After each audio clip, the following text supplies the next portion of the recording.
Good morning everyone.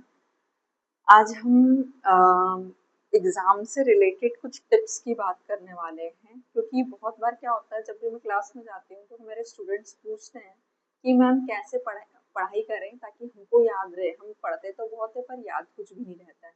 तो उसके लिए मैं बहुत अच्छी 5 टिप्स आपके लिए लाई हूँ कि आप कैसे याद रख पाओगे।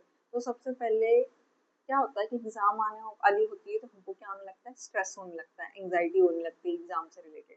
तो सबसे पहले हमारे दिमाग में ये आना चाहिए कि जब भी हम कोई प्रिपरेशन करते हैं या हमारी एग्जाम आने वाली थी, सबसे पहले होना चाहिए माइंड में शेड्यूल। ठीक है। अब शेड्यूल बनाना बहुत जरूरी है। शेड्यूल बना लो, टाइम टेबल बना लो। फिर टाइम टेबल बनाने के बाद फिर उस टाइम टेबल में आपको एक दिन ऐसा भी रखना है, ठीक है, जिसको बफर डे बोलते हैं। उस दिन आपको आपका जितना भी छूटा हुआ, मान लो कि कोई दिन ऐसा हो जाता है ना कि आप नहीं पढ़ पा रहे हो, जितना आपने एस्टिमेट करा था उतना नहीं पढ़ पा रहे, तो उस डे में आप अपना जो बची हुई चीजें थी वो कंप्लीट करोगे। ठीक है, पूरा दिन खाली है तो मतलब उस केस में आप क्या करोगे, उस पूरे दिन में आप अपना वो जो बची हुई चीजें थी वो सब करोगे। ठीक है। और दूसरी चीज क्या है, पहली चीज तो ये होगी। अब दूसरी चीज क्या है, जब भी शेड्यूल बनता है तो बहुत ज्यादा चीजें एक साथ नहीं रखनी, बहुत ज्यादा चीजों को क्लमसी नहीं करना, बहुत ज्यादा एक साथ नहीं रखना। तो उस केस में क्या हुआ कि कई बार हम ओवर एस्टिमेट कर लेते कि एक दिन में हम कितना पढ़ पाएंगे, और अगर हम वो नहीं पढ़ पाए तो अगर मान लो हमने ये एस्टिमेट रखा कि हमको इतना पढ़ना और नहीं पढ़ पा रहे, अगर नहीं पढ़ पाए तो उससे फ्रस्ट्रेशन होगा। अब फ्रस्ट्रेशन से वो क्या होगा, चिड़चिड़ापन आने लगेगा, पर्सन को एग्जॉस्टेड लगने लगेगा। तो हमको क्या करना, हमारे रूटीन को ऑप्टिमाइज करना है। कैसे रूटीन को ऑप्टिमाइज करना, कि हमारी कैपेबिलिटी कितनी है उसके अकॉर्डिंग हमको प्लान आउट करना है चीजों को, उसके अकॉर्डिंग ही हमको पढ़ना है। फिर हमको क्या करना है कि 7 से 10 दिन के बाद हमको मतलब एक ब्रेक लेके देखना है कि हम जो पढ़ रहे हैं वो कितना हमारे माइंड में जा रहा है और कितना हमको याद रखना है। ये भी चेक करना बहुत जरूरी है कि कितना हम याद रख पा रहे हैं। अब हम बात करते हैं आपकी तीसरी और बहुत जरूरी टिप की। इसमें हम बात करते हैं, और साथ साथ आपको ये भी ध्यान रखना है कि आपको टाइम टू टाइम रिवाइज भी करते रहना है। तीसरी टिप में कि हम क्या करते हैं, जो टॉपिक बहुत इजी रहता है, ठीक है, उसी को हम बार बार करते रहते हैं। हमारा उस चक्कर में क्या होता है कि हमारा टाइम भी जाता है, ठीक है, लेकिन जो डिफिकल्ट टॉपिक होते हैं वो छूट जाते हैं, वो कर ही नहीं पाते। तो हमारा सबसे पहला ध्यान हमारे उस टॉपिक पे जाना चाहिए जो हमारे वीक भी है और जो हमारे लिए बहुत ज्यादा क्या है, डिफिकल्ट है। अब डिफिकल्ट है, वीक है, हमको पता है कि ये टॉपिक है, ये सिस्टम है जो मेरा बहुत ज्यादा वीक है या किसी स्टूडेंट का बहुत ज्यादा वीक है, उसको सबसे पहले फिनिश करो। जो वीक टॉपिक है और डिफिकल्ट टॉपिक है उसको फिनिश करना फर्स्ट। ये गलती कभी नहीं करना है कि पहले जो इजी टॉपिक है उसको फिनिश करना, जो डिफिकल्ट और वीक है उसको फिनिश करना है। ठीक है, क्योंकि हम क्या करते हैं कि इजी टॉपिक में बहुत ज्यादा टाइम अपना दे देते हैं, फिर हमको डिफिकल्ट के लिए टाइम ही नहीं बच पाता। ठीक है, और क्या करते हैं कि हम इजी टॉपिक कर लेते हैं और खुश हो जाते हैं, हमको अच्छा लगता है, फील गुड होता है।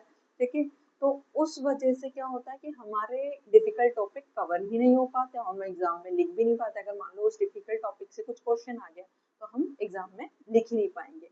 इसलिए हमको डिफिकल्ट टॉपिक सबसे पहले करना है ताकि हमको चीजें याद भी रहे, एग्जामिनेशन से पहले सबको चीजें याद भी रहे, और हमको ये भी पता चले कि हमारा वीक पॉइंट कहाँ है। अगर वीक पॉइंट पता चल गया तो हम उसको बार बार रिवाइज करने की कोशिश करेंगे और इम्प्रूव करेंगे कि हाँ, कि इसको रिवाइज करते हैं और इम्प्रूव कर रहे हैं।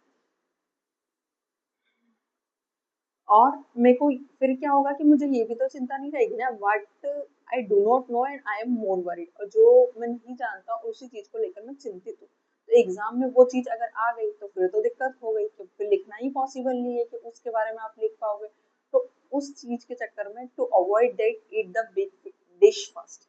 मतलब इस चीज को अवॉइड करने के लिए जो बहुत ज्यादा डिफिकल्ट है उसको पहले खा लो, या मतलब उसको पहले पढ़ लो। तो उससे क्या होगा, आपका जो भी टफेस्ट थिंग था वो पहले आपने फिनिश कर ली। अब मैंने फिनिश कर ली तो जो भी छोटी मोटी चीजें जो आपको आती थी वो आप बाद में भी कर सकते हो।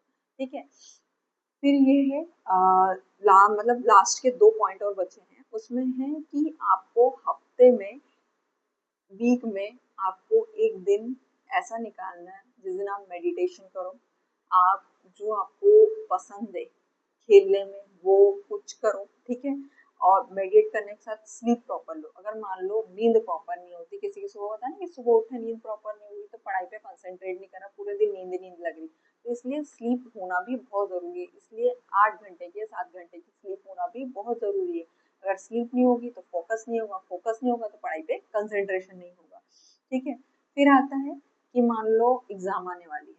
ठीक है, बहुत बार ये बोलते हैं, घर वाले भी हमारे बोलते हैं, ये एग्जाम्पल से समझो कि घर वालों ने बोला कि एग्जाम आ रही है, बाहर का कुछ भी नहीं खाना है। मान लो पानी पूरी खा ली, पेट खराब हो गया। तो जैसे हम अवॉइड करते हैं बाहर की चीजें, वैसे ही हमको उन लोगों को अवॉइड करना है जो नेगेटिव पीपल है। नेगेटिव पीपल जो हमारी एनर्जी को ड्रेन कर रहे हैं, ठीक है, एनर्जी को ड्रेन कर रहे हैं और हमेशा ये बोलते हैं कि तुम तो कर ही नहीं पाओगे, तुमसे हो ही नहीं पाएगा, तुम अच्छे मार्क्स ही नहीं ला पाओगे। हमको ऐसे पीपल के साथ रहना है जो हमको मोटिवेट करे, जो हमको सपोर्ट करे। क्योंकि एक्चुअली क्या होगा कि नेगेटिविटी जब हमारे माइंड में आती है ना तो हमारा माइंड डिस्टर्ब हो जाता है, और बार बार नेगेटिविटी, तो वही मैनिफेस्टेशन जो है हमारे माइंड में आते हैं। एक सुना होगा आपने, आप जो मैनिफेस्ट करते हो वो ही चीजें होती भी है।